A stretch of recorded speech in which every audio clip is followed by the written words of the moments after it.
What a great day for Steiner Family Motorsports. The Niowa was wet, so we went to a D4 Enduro in memory of Art.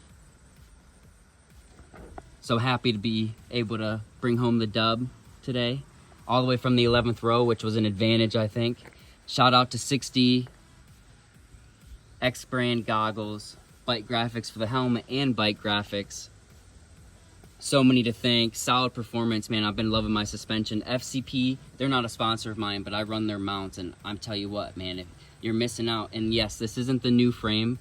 This is a 2019 to 2022 350, but I can't tell you how much of a difference it made. I even tried P3 Carbon. They were great as well, but FCP took the cake.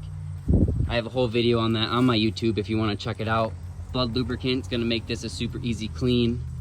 Shout out to Pit Posse for the awesome aluminum stand, one of the toughest stands I've found. Easy clean. I run their oils in my motors, as you guys all know. FMF, stag pegs, moto seat, bike graphics with the textured graphics. Doesn't get any better than that. Sunstar, P3 Carbon. This is a Kevlar coated, so you can see it's just rubbing through to the carbon fiber now.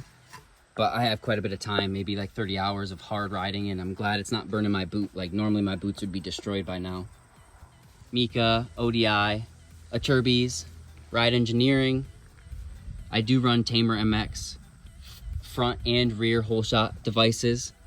I do run a Showa steering stabilizer that I have a gold valve kit in. I do like that. And anyone else I'm forgetting, thank you guys. This was awesome today.